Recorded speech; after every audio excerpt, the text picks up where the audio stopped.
नमस्कार, मैं राजकुमार कोरी सर्वोच्च दर्पण हिंदी न्यूज में आप सभी का स्वागत एवं अभिनंदन करता हूं। आइए चलते हैं खबर की ओर।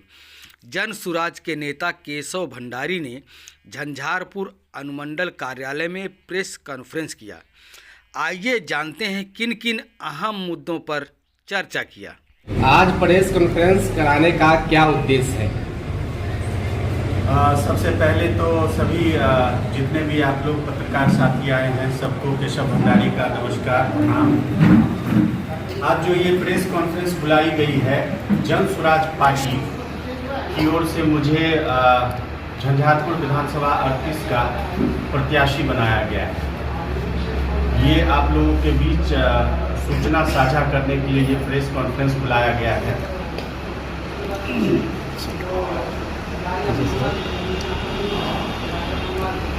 इतने सारे प्रत्याशी थे, कहीं ना कहीं आपको जनसुराज ने मौका दिया है। क्या लगता है इस मौका को आप मतलब कन्वर्ट कर पाएंगे, जीत पाएंगे? जी बिल्कुल निश्चित कर पाएंगे, क्योंकि जो हमारे जनसुराज पार्टी की जो चयन प्रक्रिया है, प्रत्याशियों की जो चयन प्रक्रिया है, वो आप ऐसा समझिए कि वो अपने आप में जो है सो एक एग्जामिनेशन से कम नहीं है ना।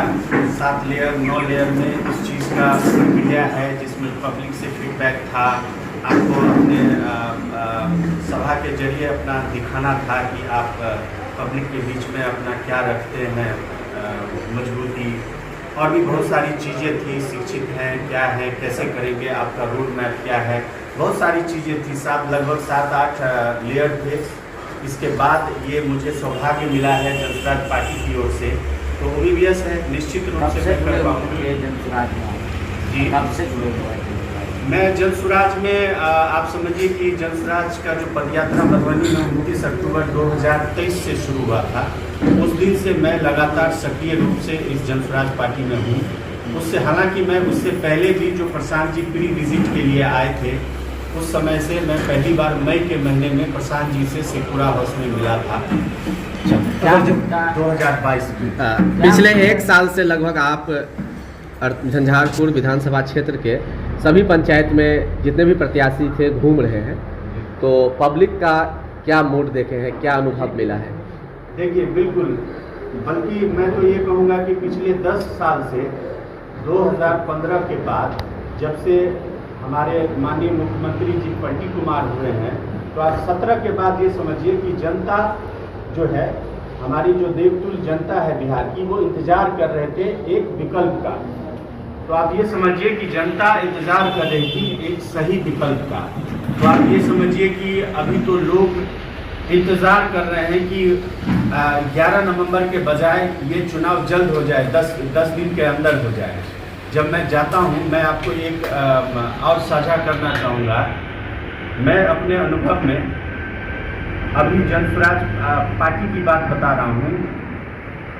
पंचायत लेवल पे जो भी पदाधिकारी, जो भी युवा साथी हैं, मैं बता देता हूँ, यहाँ पर जो भी पार्टियाँ हैं वो आदमी को चुन चुन के अपने पदाधिकारी बनाते हैं। मैं बता देता हूँ आपको, जो भी जनसुराज में अभी हमारे पास 100-200 युवा जो इस संगठन से जुड़े हुए हैं, मैं बताऊँ खुद वो आते हैं कि हमें जनसुराज के लिए करना है। आप इससे अंदाज़ा लगा सकते हैं कि झंझारपुर विधानसभा में जनसुराज की क्या स्थिति है। वर्तमान में यहाँ पे एनडीए गठबंधन से विधायक हैं, मंत्री भी है बिहार सरकार में। कैसे सामना कर पाएंगे इस स्थिति में? क्या सामना करना है? इसमें सामना की क्या बात है? इसमें सामना की क्या बात? क्या लगता है कि क्षेत्र में वो चुनाव जो है एक प्रक्रिया है, इसमें आमने सामने की बात नहीं है। चुनाव एक प्रक्रिया है जिसमें मैं क्या हूँ, मैं आज प्रत्याशी बना हूँ। जनसुराज ने जो मुझे जिम्मेदारी दी है, तो मेरा दायित्व क्या है? जो यहाँ की बदहाल जनता है, आप जाइए, मैं बता देता हूँ, बदहाल जनता है, जो ये पिछड़ा, जो ये झंझारपुर विधानसभा पिछड़ा जो ये रह गया है, उसको अग्रणी विधानसभा में लाने की जिम्मेदारी है। तो विषय आमने सामने का नहीं, व्यक्तिगत रूप से मेरा क्या हो सकता है? क्या है आपका, किस मुद्दे पे आप चुनाव? ओबीबीएस है। आप 3 साल से सुन रहे हैं कि हमारे आदरणीय प्रशांत किशोर जी कहते हैं कि पिछले 35 साल में बिहार जो हमारा सूचकांक है, जो नीति आयोग का सूचकांक है, उसमें गरीबी में, बेरोजगारी में, आप भुखमरी में देख लीजिए, शिक्षा में देख लीजिए, कोई भी जो एक राज्य को विकसित बनाता है उसमें हम सूचकांक में सबसे नीचे पायदान पे हैं। अगर इस हिंदुस्तान में 28 जिले राज्य हैं तो हम 28 पे हैं 35 से। ठीक है, तो ये सरकार कहती है कि सड़क बने, ओबीबीएस है, ये तो मूलभूत सुविधाएं, आप इतना भी नहीं बना पाओगे तो क्यों वोट ले रहे हो?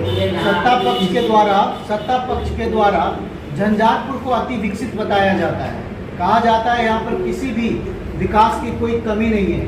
क्या लगता है, क्या ऐसे लोकल मुद्दे हैं जिनको लेकर इस बार झंझारपुर की जनता मुख्य मुद्दे उठाएगी? क्या मुद्दे हैं इस बार?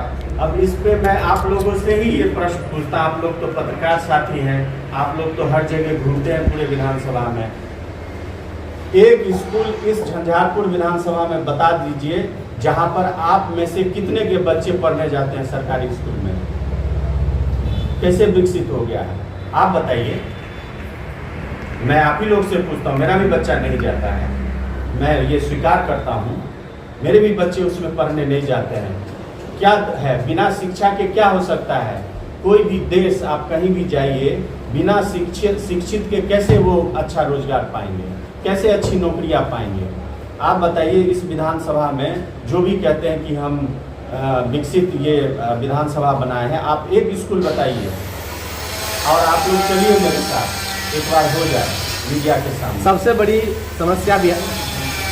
बड़ी समस्या है बेरोजगारी की, और जनस्वराज का बताता हूँ, दूसरी बात मैं बताता हूँ, यहाँ पर दलित महादलित को लगा के 50,000 वोटर